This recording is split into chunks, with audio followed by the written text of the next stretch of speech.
जी नाज़रीन, थोड़ा-सा मैं आपको इसकी इन ड्राइव को समझाने के लिए गाड़ी के ऊपर नहीं बल्कि आपको एक पेपर के ऊपर वर्क करके मैं समझाने की कोशिश करता हूँ। जो मैंने समझा है वो आप भी समझें, शायद आपको इसको फ़ायदा हो जाए। तो मैं आपको समझाता हूँ कि आपने इन ड्राइव के ऊपर कैसे काम करना है और ये तकरीबन मेरा 1 महीने का तजर्बा है। अब मैं आपको समझाता हूँ कि आपने कैसे काम करना है। ये देखें नाज़रीन, अगर आपको जब राइड आती है तो आप यहाँ पर सबसे ऊपर पहले तो लिखा होता है कि कितने किलोमीटर के ऊपर आपको राइड वो जो पैसेंजर है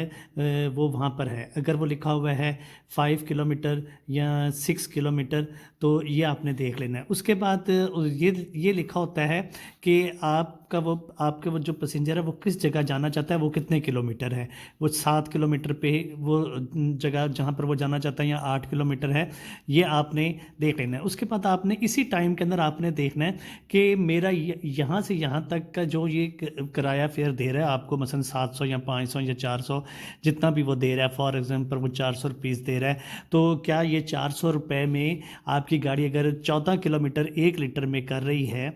14 किलोमीटर 1 लीटर में कर रही है, तो आपने ये देखना है कि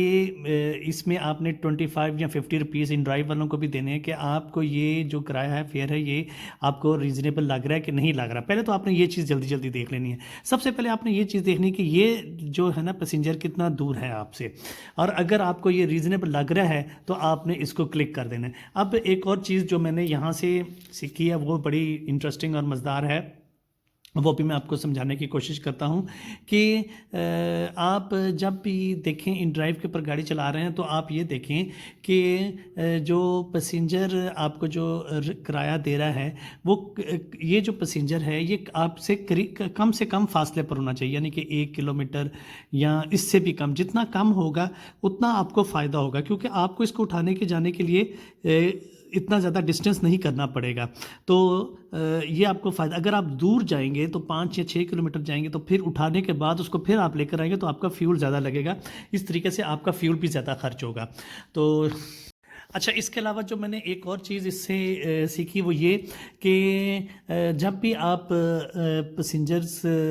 की राइड उठाते हैं, राइड लेते हैं, तो कम से कम वो 400-500 रुपये से कम ना हो, क्योंकि 250 रुपीज़ तो आपका पेट्रोल है, उसके अलावा 250 रुपीज़ का पेट्रोल पर लीटर है, और उसके अलावा जनाब आपके ऑयल है और मसलन इसका ख़र्चा है, टायर्स हैं, आप खुद चला रहे हैं, तो आप इतना तो हो ना कि आपको कुछ ना कुछ बचत हो रही हो। लेकिन एक चीज़ है कि अगर आप इसको तरीके से चलाते हैं, समझ से चलाते हैं, यानी कि ये फ़ासला कम से कम है आपका, जो आपने जिस पैसेंजर को लेना है उसका वो फ़ासला कम से कम है, और उसके बाद आप उसको जहाँ पे छोड़ते हैं वहाँ से फिर दोबारा आपको पैसेंजर मिल जाता है, तो ये इस तरीके से अगर आप चलाते हैं तो ये तकरीबन मेरे ख़्याल से अगर आप देखा जाए तो 40 से 50% इसका जो है ना बचत हो जाती है। तो बाकी ये डिपेंड होता है कि एक और चीज़ आपको मैं बता दूं कि मैं इस वक्त पहुंच चुका हूं ड्राइव करते करते एक जगह, इतनी मशहूरी काफ़ी है जी नाज़रीन। ये देखिए, अगर आप गाड़ी चलाएंगे तो आपको साथ साथ ऐसी चीज़ें भी फ्री में मिलेंगी, जैसे मुझे यहाँ पर चलाते चलाते मैं पहुँचा तो मुझे ये मिल गई, और आगे चलते हैं। ये छोटा सा आपको मैंने चीज़ बतानी थी।